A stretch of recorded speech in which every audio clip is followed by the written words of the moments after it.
என்ன ராகுல் இப்படி நின்றுக்கிட்டே இருக்க? போய் ஸ்வேதாவை பாரு. அவ இப்ப நல்லா இருக்கா. சாயங்காலம் வீட்டுக்கு கூட்டிட்டு போயிட வேண்டியதுதான். போய் பார்த்துட்டு வா போ. அப்புறம் வீட்டுக்கு போனா அத்தை இருப்பாங்க, அவங்க சும்மாவே சொல்ல முடியாது, ஆடுவாங்க. ஹாஸ்பிட்டல்லே உன்னை பார்க்க விடல பத்தியா? அங்க வந்து என்ன வச்சுக்க, சும்மாவே உன்னை பார்க்க விட மாட்டாங்க. கொஞ்ச நாள் ஆகட்டும், எல்லாத்தையும் நாங்க பேசிக்கிறோம். இப்ப போய் ஸ்வேதாவை பார்த்து அவளை சமாதானப்படுத்த முதல்ல. பார்க்கணும் தாக்கா ஆசையா இருக்கு. இருந்தாலும் பயமா இருக்குக்கா. அவளை பத்தி உங்களுக்கு தெரியும்ல, அவ பிடிச்சதான்னு நிப்பா.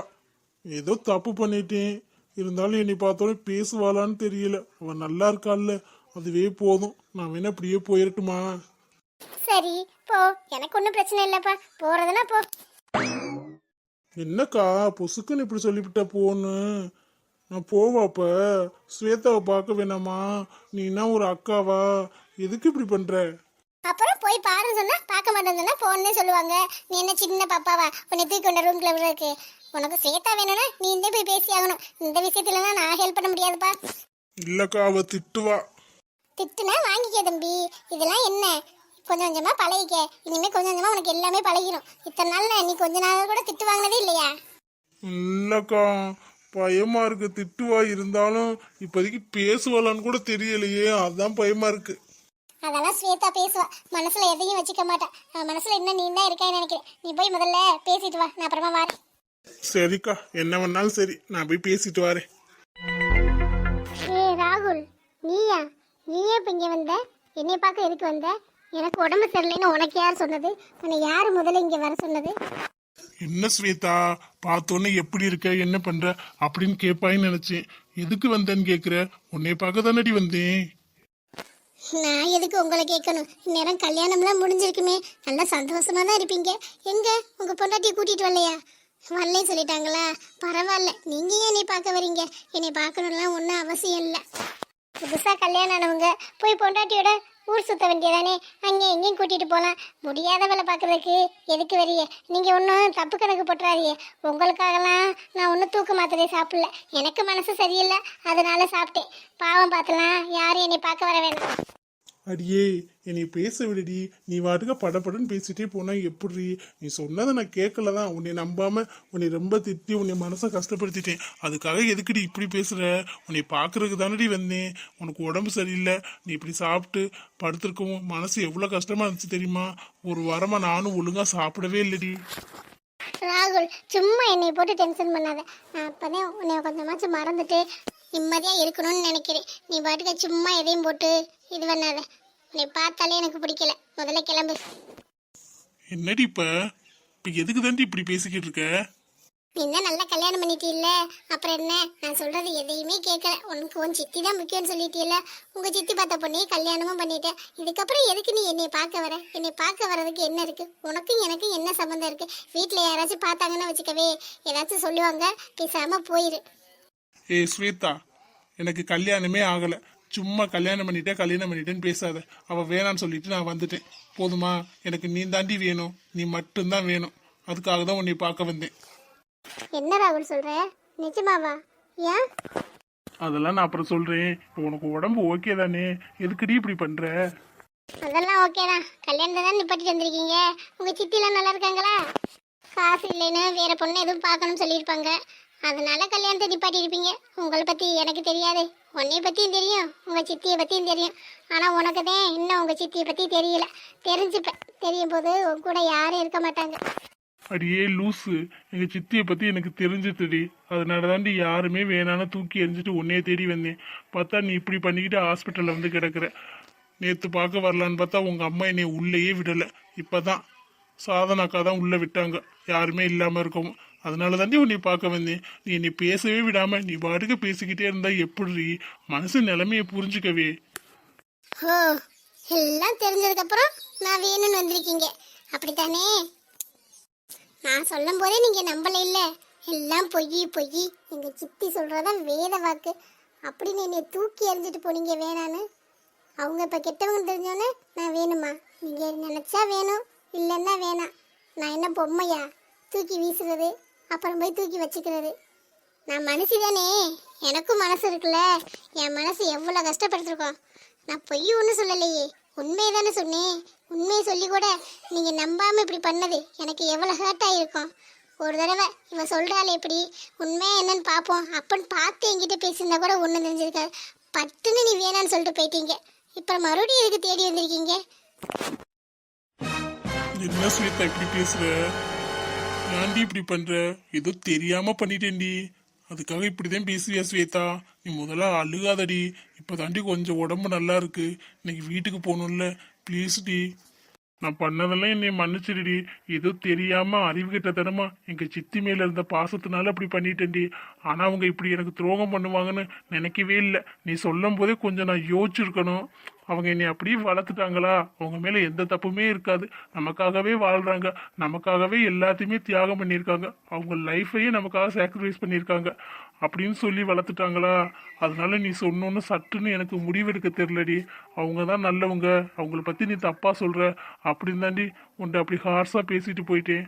அதுக்கப்புறம் தாண்டி புரிஞ்சிச்சு நீ எனக்காக நல்லதுக்கு தான் சொல்லியிருக்க, நான் அதை புரிஞ்சுக்காம இப்படி பண்ணிட்டேன்னு. இப்போ திரும்பி வந்தா நீ என்னை வேணாங்கிற, நான் எங்கேடி போவேன்? எனக்குன்னு யாரு இருக்கா சொல்லு? இவ்வளவு நாள் சந்தோஷமா குடும்பமா இருந்தீங்க, மறுபடியும் போய் இருங்கப்பா.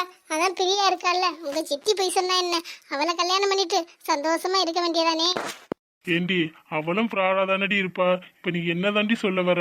நான் இருக்கட்டுமா இல்லை போகட்டுமா? அதை மட்டும் சொல்லு. இல்ல ராகுல், நீ எனக்கு வேணாம், நான் முடிவு பண்ணிட்டேன். மறுபடியும் என்னை கஷ்டப்படுத்தாத. என்ன ஸ்வேதா அப்படி சொல்ற? ப்ளீஸ் டி, ஒரு தடவை என்னை மன்னிச்சு ஏத்துக்கங்க, அதுக்கப்புறம் நான் தப்பே பண்ண மாட்டேன்டி. இதுவே திடீர்னு மறுபடியும் உங்க சித்தி வந்து என் மேல எந்த தப்பு இல்ல அப்படின்னு ஏதாச்சும் ஒரு டிராமா போட்டு உன்னை நம்ப வச்சுட்டாங்கன்னு வச்சுக்க, என்னை வீட்டை விட்டு துரத்த மாட்டேன்னு என்ன நிச்சயம்? உன்னை நம்பி நான் எப்படி கல்யாணம் பண்ணிக்கிறது, அதை சொல்லு.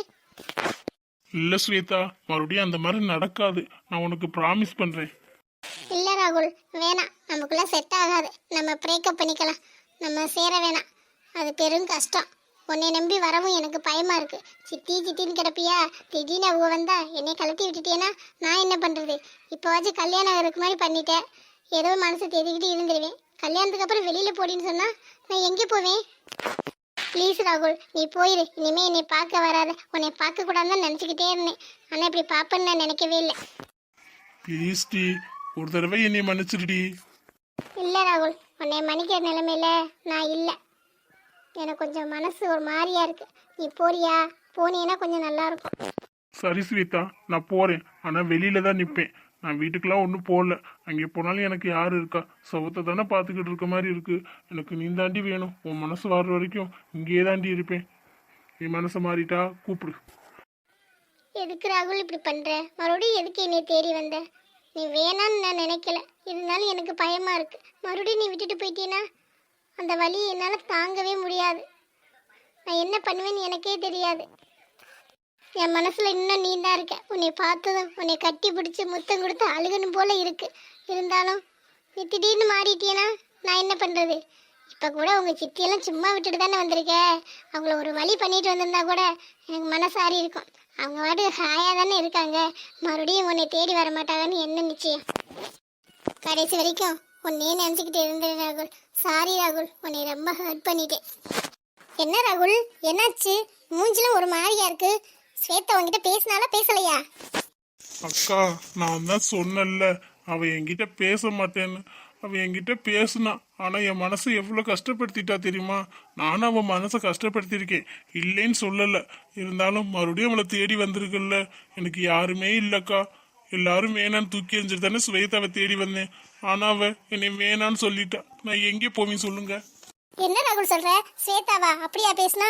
அப்படி பேச மாட்டாளே. அவ மனசை பத்தி எனக்கு தெரியாதா? அவ மனசுல இன்னும் நீ தான் இருக்க, உன்னை ரொம்ப பிடிக்கும். அவ ஒரு தடவை என்கிட்ட கூட சொல்லியிருக்கா. ஆனா எதுக்கு இப்படி பேசுறா? கோவத்துல அப்படி பேசியிருப்பா. எல்லாம் சரியாயிரும். நாளை கழிச்சு நீ பேசினீன்னா வச்சுக்கவே அவ மனசு மாறிடும். அதுக்காக நீ ஏன் போட்டு ஃபீல் பண்ணிக்கிட்டு இருக்க? நீ பண்ணது தப்பு தானே, அவளுக்கு அந்த கஷ்டம் இருக்குல்ல. திடீர்னு வேணான்னு தூக்கி போட்டு போனா எப்படி அவ ஏத்துப்பாளா? நான் பண்ணது தப்பு தாக்கா, நான் இல்லைன்னு சொல்லல. இருந்தாலும் அவள் அப்படி பேசினாலா கஷ்டமா இருக்கு. அப்படித்தானே அவளுக்கும் இருந்திருக்கும். அவள் இடத்துல இருந்து நான் யோசிச்சு பார்க்கணும்ல, யோசிச்சு பார்க்கவே இல்லை. நீங்க சொல்றதும் சரிதாக்கா, நாளைக்கு பேசினா சரியாயிருவா. நான் அது வரைக்கும் இங்கேயே இருக்கேன். ஆனா அவளை வீட்டுக்கு கூட்டி போனா நான் எப்படி வந்து பேசுறது?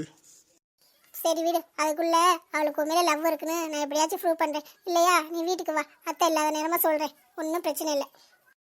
எந்த பக்கம் இருக்கான்னு தெரியலையே, எந்த ரூம்னு தெரியல, யார்கிட்ட போய் கேட்கறது? பேர் ஸ்வேதா தானே, யார்கிட்டயாச்சும் கேட்போமா? இல்லைன்னா நம்ம தேடி அழைக்கிறதுக்குள்ள அந்த ராகுல் எங்கேயாச்சும் இருந்தால் நம்மளை பார்த்துருவேன். டாக்டருமே வராங்க, உங்கள்கிட்ட கேட்டலாமே. டாக்டர், இங்கே ஸ்வேதான்னு ஒரு பொண்ணு அட்மிட் ஆயிருக்காங்களா? ஸ்வேதாவா? ஸ்வேதாவை பற்றி யாருக்கா கேட்குறது இங்கே? தெரியல ராகுல், யாரோ புதுசா இருக்காரு. இவரை முன்ன பின்ன பார்த்ததே இல்லையே, ரிலேஷன் கூட இல்லையே. இவர் ஏன் ஸ்வேதாவை பார்க்க வந்திருக்காரு? இரு கேட்போம். வேற ஸ்வேதா இருந்தா? எந்த ஸ்வேதா? ஹாஸ்பிட்டல்ல நிறைய பேர் இருக்காங்க, நீங்க யாரை கேக்குறீங்க? இல்லைங்க, தூக்கு மாத்திரை சாப்பிட்டு இங்கே அட்மிட் ஆயிருக்காங்கல்ல, அவங்க கூட கண்ணு முழிச்சிட்டாங்கன்னு சொன்னாங்களே, அவங்க தான். எங்கேன்னு தெரியல, ஃபோன் போட்டால் ஃபோன் போக மாட்டேங்குது. அவங்கள பார்க்கலான்னு தான் கேட்டேன். ஓ அப்படியா? மேல மாடியில 2வது ரூம். போய் வேகமா பார்த்துட்டு கிளம்புங்க. கண்ட நேரத்தில் வர்றது. வராதுன்னு சொன்னாலும் யாரும் கேட்கறதே இல்லை. இது ஹாஸ்பிட்டல் நினச்சாங்களா வீடு நினச்சாங்களான்னு ஒன்றுமே தெரியல. பேஷண்ட் இருக்க இடம்னு ஒன்றுமே தெரியாது. குடும்பத்தோடு வந்து இங்கேயே இருக்கிறாங்க. போங்க, போய் பார்த்துட்டு வேகமா கிளம்புங்க. அக்கா, நம்ம ஸ்வேதாவை தான் கேட்குறாங்க. யாருன்னு பார்த்துட்டு வந்துடுங்க. மேலே தான் இருக்கியா? இந்த வந்துட்டேன்டி. யார் இவன்? இவனை எங்கேயோ பார்த்த மாதிரியே இருக்கே, ஆனால் சட்டுன்னு ஞாபகம் வர மாட்டேங்குது. ஹலோ மிஸ்டர், இங்கே வாங்க. ஸ்வேதாவையா நீங்கள் தேடிக்கிட்டு இருக்கீங்க? ஆத்தாடி, இவன் ராகுல் தானே. இவன் இங்கே தான் நிற்கிறானா? இவன் நிற்கிறத பார்க்காம நான் பாட்டுக்கு கேட்டுட்டேனே. நம்மளை பார்த்தேன், அவனுக்கு சரியாக ஞாபகம் இல்லைன்னு நினைக்கிறேன். அதனால தான் டவுட் பட்டு நம்மளை கூப்பிடுறேன். இவன்கிட்ட மாட்டினோம், நம்மளை சட்னி ஆக்கிடுவேன். அவள்கிட்ட சட்னி ஆகிறதுக்கு பதிலாக இவன்கிட்ட சட்னி ஆயிடுவான். 2 பேர்ட்டேருந்து நமக்கு தப்பிக்க முடியாது போல. அவள்கிட்டயாச்சும் ஏதாச்சும் பேச சமாளிச்சிடலாம். இவன்கிட்ட மாட்டினோம், நம்மளை கம்மி என்ன வச்சிருவேன். பேசாமல் எஸ்கேப் ஆயிட வேண்டியதான். ஸ்வேதாவை 100 நாளைக்கு பார்த்துக்கலாம். ஹலோ சார், உங்களை தான் கூப்பிடுறேன், திரும்புங்க. ஸ்வேதாவை தானே கேட்டீங்க, நான் கூட்டிகிட்டு போகிறேன், வாங்க. இல்லைங்க, நான் பார்க்க வந்து ஸ்வேதா இந்த ஹாஸ்பிட்டலே இல்லை, வேற ஹாஸ்பிட்டல். ஏதோ மறந்துட்டு வந்துட்டேங்க. இங்கேயும் ஸ்வேதா தூக்கு மாத்திரை சாப்பிட்டு இருக்கான்னு தெரியாதுங்க. நான் பாட்டுக்கு இப்படியே கிளம்புறேன், நீங்கள் உங்கள் வேலையை பாருங்க. என்ன ராகுல் இவரு லூஸா இருப்பாரோ? இப்பதான் நம்ம ஸ்வேதாவை கேட்டாரு, இப்ப நீ கூப்பிட்டோன்னே இல்லைன்னு சொல்றாரு.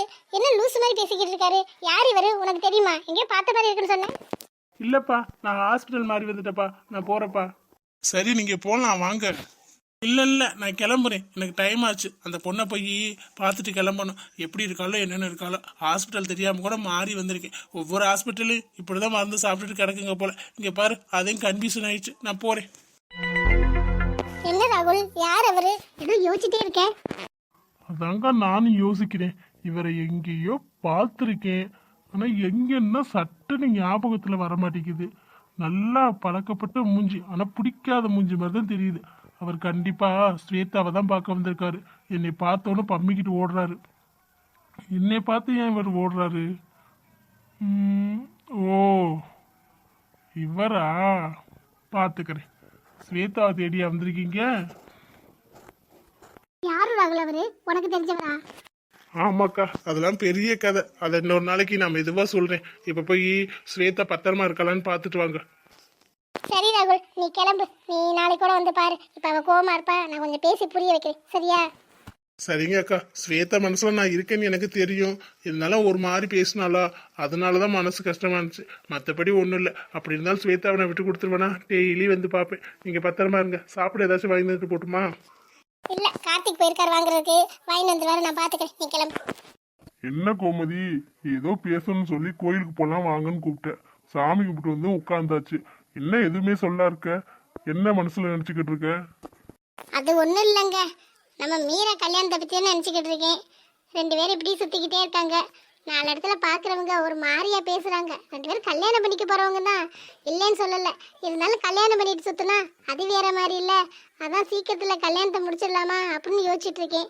நீங்க என்ன சொல்றீங்க? நல்ல விஷயம் தானடி. இப்போதைக்கு தாண்டி உருப்படியான ஒரு வேலை பாக்குற. நானும் அதுதான் நினைச்சுக்கிட்டே இருந்தேன். சரி, வீட்டு வேலை முடியட்டுமே அப்படின்னு தான் யோசிச்சுட்டு இருக்கேன். வீட்டு வேலை இன்னும் கொஞ்சம் இருக்குல்லடி, காசு வேணும். அப்புறம் கல்யாணம் பண்ணா அதுக்கு செலவு இருக்கு. அதாண்டி கொஞ்சம் 1 வருஷம் ஆகட்டும் அப்படின்னு விட்டுருக்கேன். ஏங்க, கல்யாண வேலைன்னா இப்ப முடிச்சு இப்பவே ஆரம்பிக்க முடியுமா? போய் ஜாதகத்தை பார்ப்போம், எப்ப நல்லா இருக்கு அப்படின்னு. ஒரு 2 வருஷம் கழிச்சு போச்சுன்னா அப்புறம் மாலை நோக்கம் இல்லைன்னா அப்புறம் என்ன பண்றது? பார்த்துட்டா வீட்டு வேலை கடந்துட்டு போகுது, முக்கால்வாசி முடிஞ்சிருச்சுல்ல. சீக்கிரத்திலே முடிஞ்சிடும். கடனை வாங்கி கூட அதை முடிச்சுட்டு கல்யாணத்தை முடிச்சிடலாம். எல்லாரும் ஒரு மாதிரியே சொல்றாங்க. கல்யாணத்தை பண்ணி வச்சுட்டு அவங்க பாட்டுக்கு நிம்மதியா இருப்பாங்கல்ல, அதான் நானும் பாக்குறேன். மறுபடியும் ஜாதகம் பார்க்கணுமா? அங்கே ஏதாச்சும் நொட்டு சொல்லுவாங்க. மறுபடியும் அங்கே கோளாறுன்னு சொல்லிட்டு மூஞ்சி தூக்கி வச்சுக்கிட்டு இருப்பேன். அதெல்லாம் ஒன்றும் பார்க்க வேணாம். 2 பேரும் சந்தோஷமா இருப்பாங்க. நம்ம ஒரு நல்ல நாளை பார்த்து கல்யாணத்தை பண்ணிடலாம். அது கூட இந்த வீட்டை முடிக்க சொல்லுவோம். என்னடா மச்சான், நம்ம வாழ்க்கை இப்படி போய்கிட்டு இருக்கு. காசு இல்லை, ஒன்றும் இல்லை. நீ வீட்டுக்கு போனாலும் உங்கள் அம்மாவை அடிச்சு பிடிச்சி ஏதாச்சும் வாங்கிட்டு வருவேன். நான் போனாலும் வாங்கிட்டு வருவேன். ரெண்டோட சேர்ந்து சேர்ந்து என்னை எங்கள் அம்மா வீட்டிலேயே சேர்க்க மாட்டேங்கிறாங்கடா. இப்போ காசுக்கு என்னதான்டா பண்ணுறது? அதான்டா, தம்மடிக்க கூட காசு இல்லைடா. என்னடா பண்ணுறது? எங்கேயாச்சும் வேலைக்கு போகலான்னு பார்த்தா நம்ம லட்சணம் இந்த ஊருக்குள்ள எல்லாருக்கும் தெரியும். எவனும் வேலையும் கொடுக்க மாட்டேங்கிறேன். அதான்டா என்ன பண்ணுறதுனே தெரில. பேசாமல் எங்கேயாச்சும் கைவரிசையை காட்டிடுவோமாடா? அதான்டா நமக்கு நல்லது. என்னடா சொல்ற? திருட சொல்றியாடா? ஆத்தாடி, அது பெரிய தப்புடா. தப்புங்கிறத விட நமக்கு ஒழுங்கா திருட தெரியாதேடா. மாட்டிக்கிட்டுருவோம்டா. நமக்கு வேற வழி இல்லை மச்சான். நம்ம கை செலவு கூட அப்புறம் பிச்சை எடுக்கிற மாதிரி வந்துடும். எங்கேயாச்சும் கைவரிசையை காமிக்கலாம் இரு. சரிங்க, அப்போ கல்யாணத்துக்கு பிள்ளைக்கு சேர்த்து வச்சிருக்கோம்ல, கொஞ்சோண்டு பேங்க்ல போட்டிருக்க காசை எடுத்துட்டு வந்துடுங்க. நகையை எடுத்து வச்சிருவோம். அப்புறம் கல்யாண வேலை ஆரம்பிச்சுட்டா எல்லாம் ஒரு மாதிரி ஆயிரும். அப்புறம் கொஞ்சம் காசை மாப்பிள்ளைகிட்ட கொடுத்து வீடு கட்டுறதை கொடுத்துருவோம். காசு இல்லாமல் கொஞ்சம் போட்டு வச்சிருக்காரு. அதுக்கு என்னடி இப்ப அவசரம்? மெதுவா எடுத்துக்கலாம். இல்லைங்க, அப்புறம் எடுக்க முடியாது. நீங்கள் போய் நாளைக்கே எடுத்துட்டு வந்துடுங்க. சரிடி, நான் போய் எடுத்துட்டு வரேன். நல்ல விஷயம் ஆரம்பிச்சிருக்கோம். இப்பவே தடங்கள் சொல்லக்கூடாது. எடுத்துட்டு வந்து மாப்பிள்ளைகிட்ட கொஞ்சம் கொடுத்து வீட்டை கட்டி முடிக்க சொல்லுவோம். கல்யாணத்தை கூட சிம்பிளா வச்சுக்கலாம். ஆமாங்க, இதைத்தான் பேசலான்னு கூப்பிட்டேன். சரி வாங்க போகலாம். டேய் மச்சான், அவங்க 2 பேரும் பேசுனதை கேட்டியா? காசு பேங்க்ல நிறைய போட்டிருப்பாங்க போலடா. எடுத்துட்டு வந்தோடனே ஆட்டையை போட்டு போனோம்னா வச்சுக்கவே நல்லா செட்டில் ஆயிடலாம்டா. நீ என்ன சொல்ற? இருந்தாலும் அது பெரிய ரிஸ்கேடா. பேங்க்னா ஆளுங்க நிறைய இருப்பாங்க. நம்ம எப்படிதான் எடுத்துட்டு போக முடியும்? ஆள் இல்லாத இடமா இருந்து வந்தா கூட தூக்கிட்டு ஓடிடலாம். நம்மளால அடிக்க முடியாதுடா. இல்லை மச்சான், அவர் பேங்க் போகும்போது அவர் வீட்டில் போய் இருப்போம் இப்போதைக்கு. நாளைக்கு அவர் எங்கெங்கே போகிறாரோ அங்கெல்லாம் போகிறோம். பேங்குக்குள்ளே எப்படியும் பைய கீழே வைக்காமல் இருப்பாராடா. ஏதாச்சும் ஒரு இடத்துல வைப்பார்ல, வச்சாருன்னு வச்சுக்க அப்படியே எடுத்துகிட்டு கிளம்பிடுவோம். என்ன சொல்கிற? அதுவும் கரெக்டு தான். ஆனால் ஒரு பைய கீழே வைக்கலைன்னா எப்படி அடிக்கிறது? அவளை படத்தை எடுக்கிறவங்க சேஃபாக தானே போவாங்க. எப்போ பார்த்தாலும் நெகட்டிவாகவே பேசாதா. நமக்கு காசு வேணும், ரிஸ்க் எடுத்து பார்ப்போம். வைக்கலைன்னா வேறு ஏதாச்சும் ட்ரை பண்ணலாம். வச்சா நமக்கு லாபம் தானே, எடுத்துகிட்டு ஓடியாந்துடலாம்ல. அதுவும் கரெக்டு தான். சரி வச்சா, நாளைக்கு பார்ப்போம். நமக்கும் செலவுக்கு காசு இல்லை. ஒரு 1,00,000 ரூபா ஆட்டையை போட்டால் கூட நமக்கு நல்லதானே. டேய், அவங்க பேசுகிறத பார்த்தா 10 லட்சத்துக்கிட்ட இருக்கும்டா. நம்ம செட்டில் ஆயிடலாம்டா. கொஞ்சம் ஏதாச்சும் ஒரு கடையை போட்டு பொழைச்சிக்கலாம்டா. அதை எப்படியாச்சும் அடிக்கணும்டா. அவர்கிட்ட ஏதாச்சும் பேச்சு கொடுத்து கீழே வச்சுட்டாருன்னு வச்சுக்க, ஈஸியாக லவட்டிட்டு போயிடலாம்டா. அதுவும் கரெக்டு தான் மச்சான். பார்ப்போம் மச்சான், நம்மளும் எவ்வளோ நாள் தான் இப்படியே கஷ்டப்படுறது. யாரும் வேலையும் தர மாட்டேங்கிறாங்க. பார்த்துக்கலாம், விடு மச்சான்.